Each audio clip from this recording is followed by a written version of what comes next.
heavy tanks presented a truly formidable offensive power. Developed in 1941, these steel giants were the battering rams that forced their way through enemy defense lines.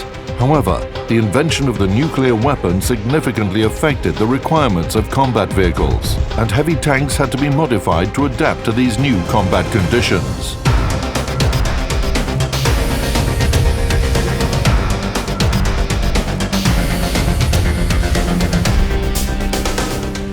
In 1955, the USSR started the development of a new generation of heavy tank. New vehicles were to replace battle-proven, yet technically outdated IS-2, IS-3, IS-4 and T-10 heavy tanks. The historian, Yuri Pashalok, will tell us about this project, which is considered to be the strangest heavy tank with the best protection in the history of tank construction.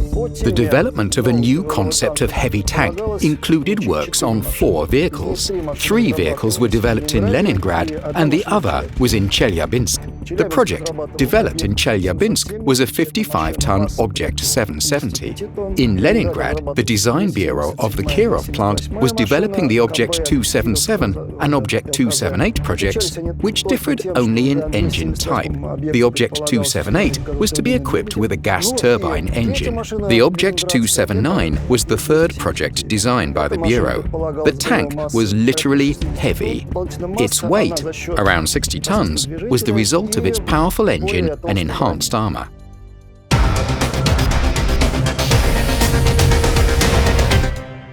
Developed by the famous engineer Lev Troyanov and the Joseph Kotin Design Bureau, the Object 279 stands out when compared to traditional heavy tanks. Yes, the vehicle does look quite strange. A 36-feet flying saucer with a flattened turret and dynamics of the T-34 tank. Despite its 60-ton weight, this futuristic combat vehicle was able to accelerate up to the same speed as the most popular tank of World War II, 34 miles per hour. So why did the design incorporate such an unusual hull shape?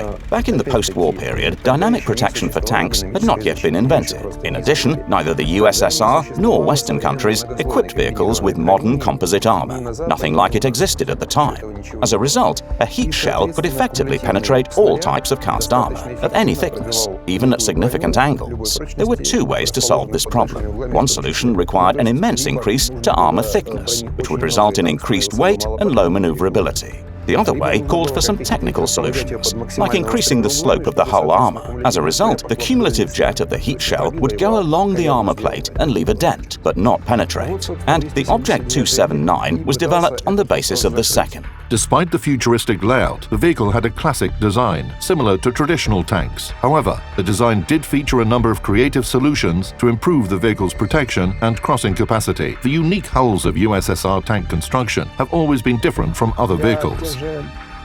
German, British, French and US engineers were really shocked by IS-3 tanks. This vehicle only weighed 46 tons. At the same time, this type of armor was resistant to the German Puck 43 gun.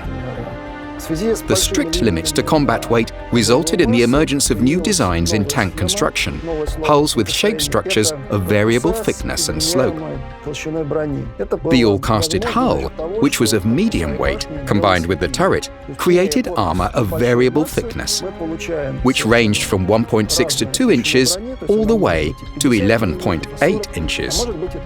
The hull of the Object 279 comprised 4 casted armor elements, welded together. A flattened turret with uniform armor made it one of the best protected heavies in history. The Object 279 was equipped with counter-heat screens on the front and side areas. This curved shell provided the object with protection from all known guns and from any distance. For comparison, the protection criteria of the Object 279 are double the armor of the heavy T-10 tank and are 5 times the armor of the T-34. The armor protection showed fantastic characteristics. 10.6 inches in the front and 12 inches across the whole perimeter of the turret. These are the highest parameters of protection among all heavy tanks all over the world. Thanks to the combination of several technologies, such as the method of variable thickness of the armor through casting, the thickness of armor protection could reach 11.8 inches. At the same time, the vehicle had a tough weight limitation of 60 tons, which is not much when compared to the IS-7. With the same dimensions, the weight of the IS-7 is close to 70 tons, while the armor protection is considerably thinner.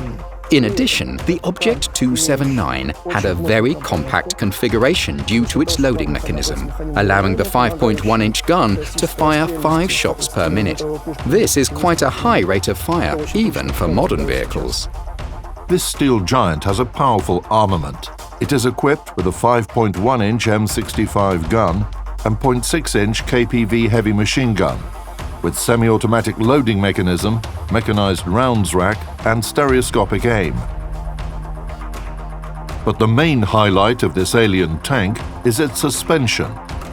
The vehicle is equipped with a 4-track propulsion unit.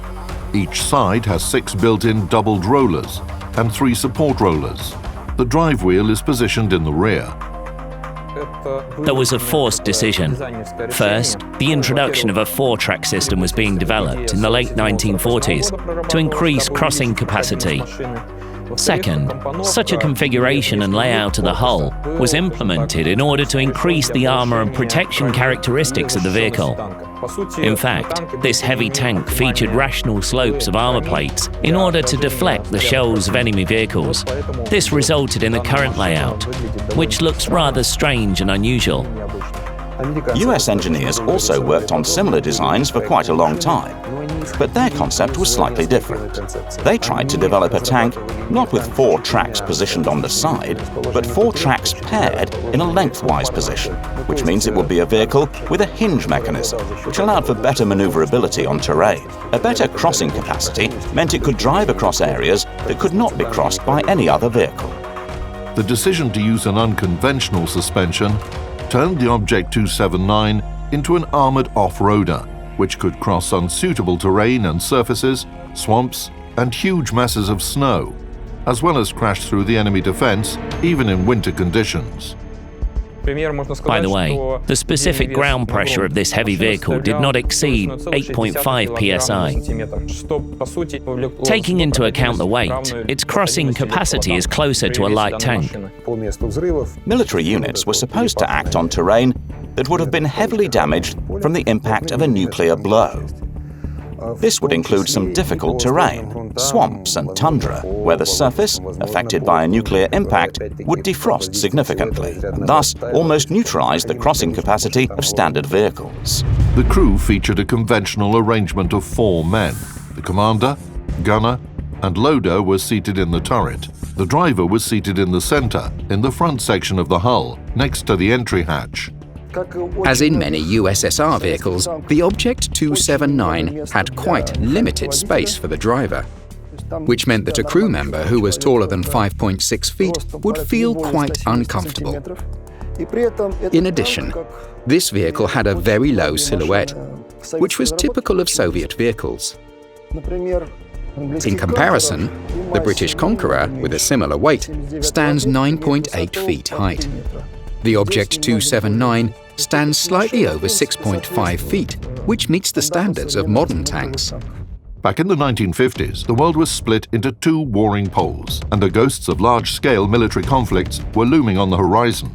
Europe could become a battleground where 2 superpowers, the US and the USSR, would confront and demonstrate the power of a nuclear weapon. The design purpose of this heavy tank was not just to survive a nuclear strike, but also to continue its offensive in conditions of a nuclear fallout. That is why the crew's protection was critical. The development of NBC protection systems started in the 1950s. Needless to say, the Object 279 was no exception. The vehicle was equipped with an armor radiation liner, as well as with a special system which created overpressure in the vehicle and kept out contaminated air. This provided additional protection to the crew. They were protected from radiation and could remain on duty for a long time, as well as pass through the epicenter of a nuclear explosion of a limited yield. The vehicle could function in a contaminated area for a limited time. The tactical requirements were aggregated and processed. Theoretical calculations were performed. As a result, designers came up with plans that would resolve the problems and open new possibilities. And this was a common practice, quite similar to the 1930s, before the beginning of World War II. However, the Object 279 had the smallest under-armour hull volume of all heavy tanks, 405 cubic feet.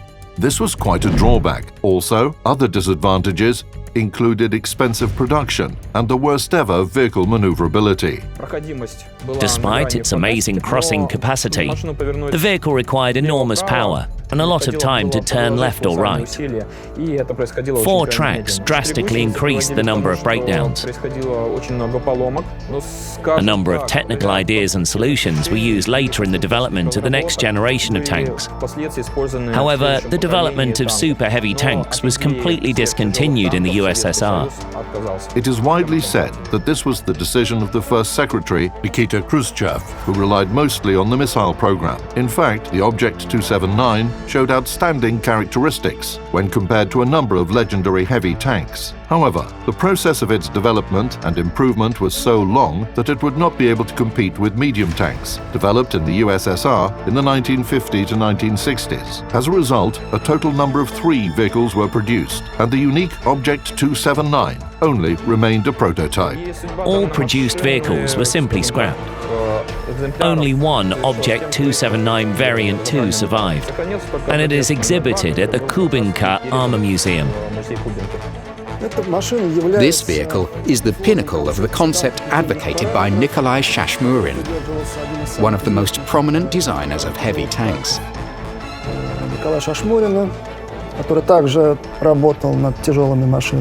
The heart of the concept was to maximize a vehicle's firepower and protection while keeping its dimensions minimal.